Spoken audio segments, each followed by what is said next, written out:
Okay, so just for a wee bit added safety I went alongside Hubert, but he did the launch from sitting, using the wing to pull him up onto the air. The only tiny assist I did was getting him to press the risers together with the wrists, going to a wee bit less brake, just a wee assist, and keeping the wing crossed, pulls in the tips, increases the trim speed both in the air and on the ground, and that let him come the required sort of 10 metres across to this area of the park. By starting off from further across, he was more clear of the rotor there from here.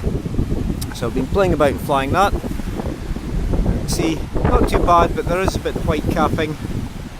See the flag there, and he's finding it piece of cake. No strain at all. So the only thing is, you really want folks looking around a bit more, checking where everybody is, checking the airspace for other gliders, as well as little old ladies in prams, that sort of thing. Just dancing away with it. Now, because he's got back issues, and this has been discussed, he's using a tad more brakes than we'd normally go for, but it lets him use less on his back effort.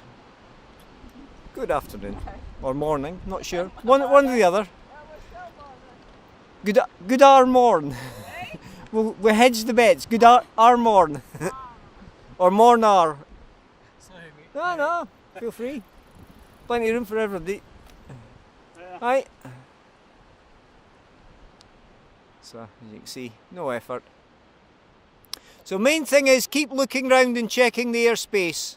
You know, particularly when it's this situation, you get folks stop and watch. Keep checking where you are next to the cliff edge. You know, the physical fixed hazards.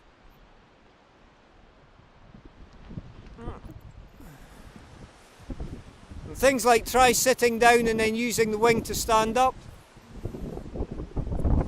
So you can see the tiptoe. Most of the weight on the glider. That's it. Yeah, that's fine. And sort of deliberately, when you're happy to do so, deliberately sort of sit down, almost tip touchy to whatever level you're happy with. And then to get up, you're not trying to get up, you're trying to push into the wind and it lifts you. Perfect.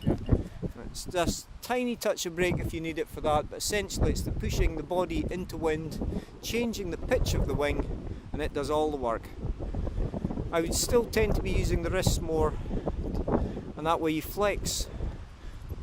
Yep, so rather than pulling down the arm to add in that touch of brake, I would tend to keep the wrist in, so you can keep the risers nicely together, and it's just flex the wrist for that wee bit you need. Bearing in mind though that you are flying a low rated wing, so you do tend to need a bit more brake than I would be using. And also, as mentioned on camera, with the back issues, you're deliberately choosing to use a tad more than we would normally go for, but still a hell of a lot less than most folks. And just every 30 seconds glance around. So for instance, you can see the guy, one hand on the handlebar, slow down a bit, so they might stop and look.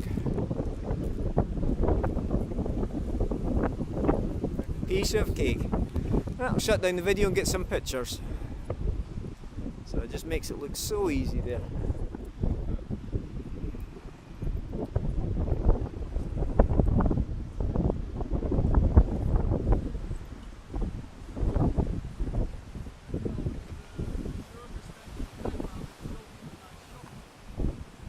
The other thing is sort of pick a bunch of daisies that you want to go to, or a tuft of grass you want to go around.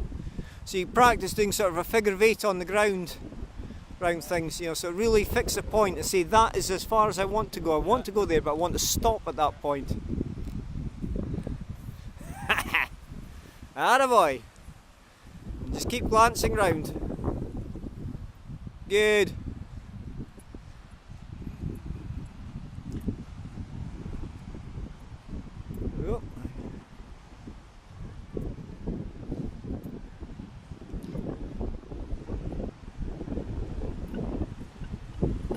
Sorry about the wobbly.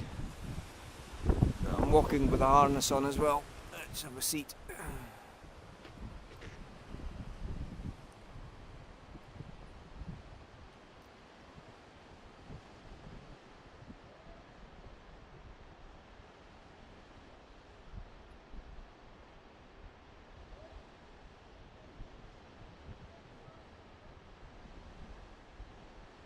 The other thing to practice is flicking to forward and then flicking back to reverse.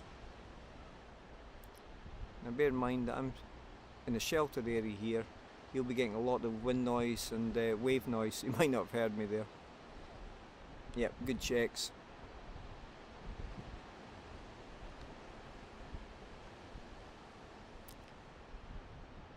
Yep, and then the second it goes wrong, flick back. Well done. Very nice.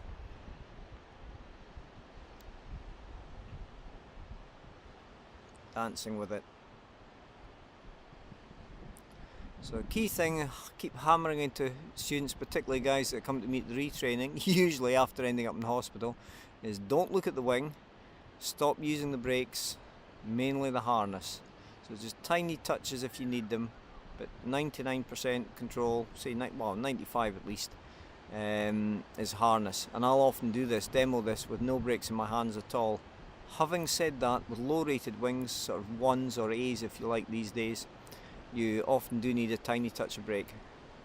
Now you notice there when he flicked round, the brakes tend to come on, and that's where it goes wrong. So the other thing we get students to do in good controlled safe locations is we get them to practice 2 out of every 3 launches.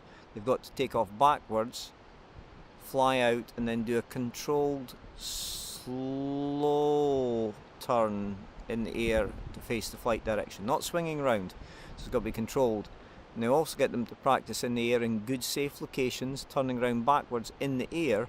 So if they were mimicking, they're simulating landing in a high wind condition, they're already round, there's no rush, they can ease up, take the safety risers, we push into the air to get them to jump, swing under the wing goes almost frontal, goes soft, safety risers on, safety risers off, and easing down there.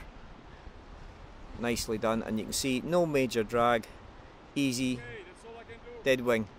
So he needs a brake now. Well done.